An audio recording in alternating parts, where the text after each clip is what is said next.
A boy named Jimmy Livingston is born with no immunity whatsoever. Even a little germ can kill him. So he has to be kept in isolation. He cannot touch anything without it being decontaminated. Hence, he will have to live inside a bubble-like plastic sphere for all his life to survive. His mother, Mrs. Livingston, is overprotective of her son until he was 4 years old. He wasn't even allowed to come home. However, after he turned 4, she and Mr. Livingston bring a little boy home in his bubble. His room, too, has a huge bubble so he can walk inside it. The bubble has a pair of protruded hands that his parents can use to touch him. All his toys are decontaminated, needed to be free of the smallest of the germs, and kept inside the bubble. Jimmy has lived in that room ever since. Mrs. Livingston doesn't ever want him to leave the bubble. So she ends all the bedtime stories with the princess dying because they were left free. He is only allowed to watch one TV channel and read one magazine because Mrs. Livingston insists they're the only ones ever made. She also uses the protruded arms to cut his hair and hug her son. Mrs. Livingston is an extreme nationalist, so she teaches Jimmy only the things she thinks are reasonable and forces her ideas on him. However, poor Jimmy doesn't know better, so he goes along with it. Everyone in the city knows about the unique bubble boy, but it doesn't work to his advantage. Instead, the neighbor kids wrap themselves in plastic wrap and make fun of Jimmy outside his home. Mrs. Livingston chases them away frequently. The only food Jimmy eats is homemade. A decontamination system has been placed in a plastic tube where Mrs. Livingston places his food to kill the germs before Jimmy can fetch it. Jimmy is now 16 years old. He narrates that he grew up like any other kid and is happy when he gets an electrical guitar instead of a car. Until one day, he is at his window when he sees a new girl his age named Chloe moving into his neighborhood. He has grown to like the girl, but cannot do anything about it. More so, he doesn't know anything about love or girls. His mother senses his infatuation and recites the story to Jimmy about a boy who died because he touched the next door whore. For the next few years, he watches Chloe through his windows a lot. She also notices him watching her. He narrates that he knows something is happening to him, but he doesn't know what. One morning he wakes up with an erection and is petrified. Unknown to the concept, he hits himself with a bath. He cries and calls his mother. Mrs. Livingston comes in and makes him repeat the Pledge of Allegiance until he calms down. Chloe has a group of popular friends who make fun of Jimmy, calling him the bubble boy. She seems to be defensive towards him. One day she knocks on the Livingston's door and Mr. Livingston lets her in. She sees the system of plastic tubes all around the house and is fascinated. She follows the tube and reaches Jimmy's room. Jimmy is surprised and nervous because his mother is the only woman he has talked to. Chloe talks to him and tells him she likes his guitar. Jimmy tries teaching her to play it with the protruded hands. He starts reciting the Pledge of Allegiance in the middle of it, starting that day. The two hang out together every day. Mrs. Livingston doesn't like their friendship, but cannot do anything about it. A montage of them spending time together follows. She gives him a guinea pig inside a ball for his birthday and even brings kids inside his room for Halloween. One night on her birthday, a drunk Chloe sneaks inside Jimmy's room through the windows. She tries getting inside the bubble, claiming she cannot stay away from him anymore. However, she passes out before she can go in. The scene cuts to Chloe's prom night. Her perverted boyfriend, Mark, comes to pick her up and Jimmy is devastated. Mark offers Jimmy a cigarette, but he doesn't know what it is. One night, Jimmy sees Mark and Chloe make out through his windows. The very next day, Chloe comes into Jimmy's room and shows him her engagement ring. Mark had proposed to her to marry him. Their marriage is this weekend at Niagara Falls, and she has come to inform Jimmy. Jimmy is disappointed, but doesn't show it in his face. She has also brought him a gift, which she keeps inside his decontamination too. But Jimmy ignores it. Instead, he gives her the guinea pig back and asks her to go away. Chloe leaves with tears in her eyes. Later, Jimmy opens the gift and sees it as a snow globe with "I love you" written inside. Surprised, he screams her name and decides to go to Niagara Falls to stop the wedding. He works hard to make himself a portable bubble shield and is finally successful.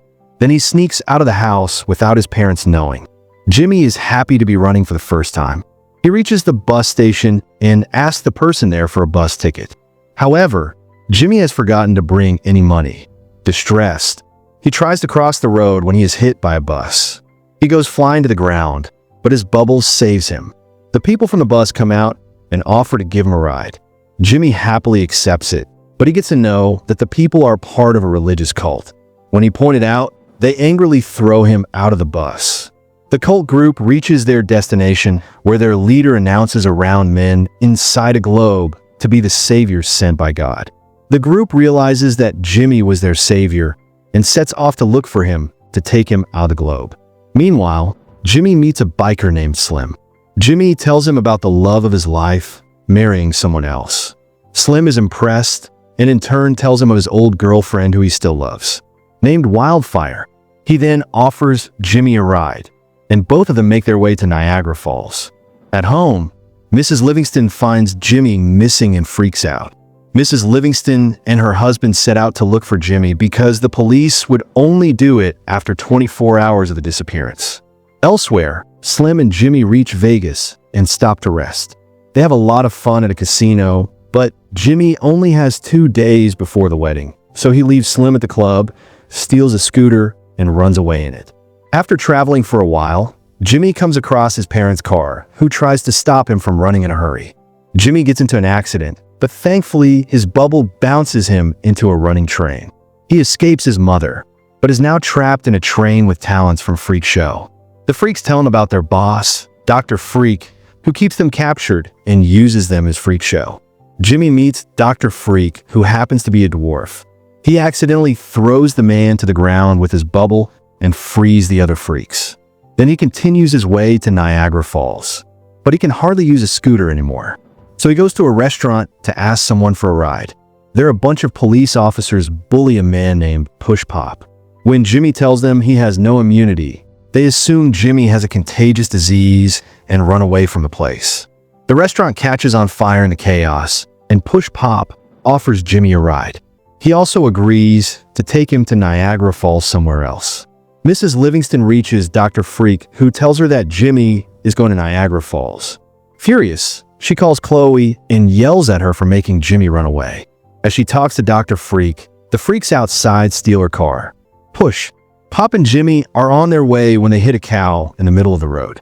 Push Pop is distressed because in his religion, cows are a symbol of God, but following his mother's word. Jimmy tells him that his religion is false. This offends Push Pop, so he leaves Jimmy on his own. Jimmy then somehow reaches New York. He asks for a ride from an old man named Pepe, to which he agrees. Jimmy wakes up the next morning and the man is still driving the car. Jimmy soon realizes that Pithy is lying lifeless and the car hits a billboard. Jimmy goes into a grocery store and calls Chloe. Mar picks up the phone and tells Jimmy to give up because he's about to marry Chloe in an hour. He is now hopeless, so he calls his mother and asks her to come to pick in. Both his parents drive to him and get him inside the car. Mrs. Livingston goes to the washroom. When Mr. Livingston asks Jimmy how it felt to be outside for the first time, the father and son bond. Mr. Livingston tells Jimmy to not give up before trying, taking his words. Jimmy runs to stop the wedding. Mrs. Livingston sees this and follows him in their car. At the same time, the cult group finds Jimmy and follows him as well. Slim, with his biker friends, comes to rescue Jimmy to Slim locks eyes with Mrs. Livingston, who happens to be his old love Wildfire. Turns out all of them are driving on a plane's runway. A plane takes off and Jimmy gets on board with an old pilot.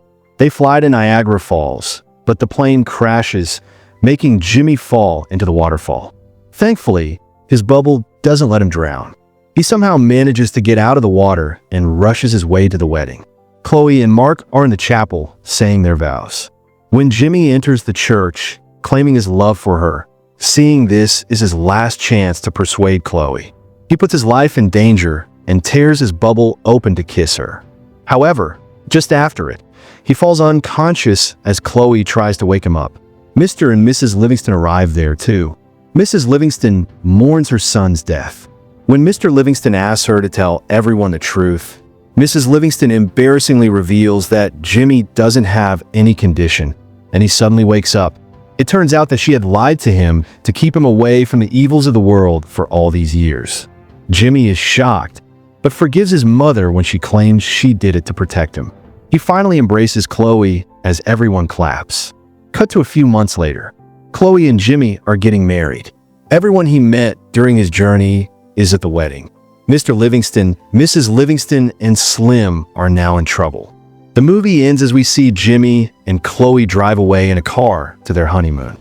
Sometimes the craziest journey leads you to exactly where you're meant to be. Thank you for watching.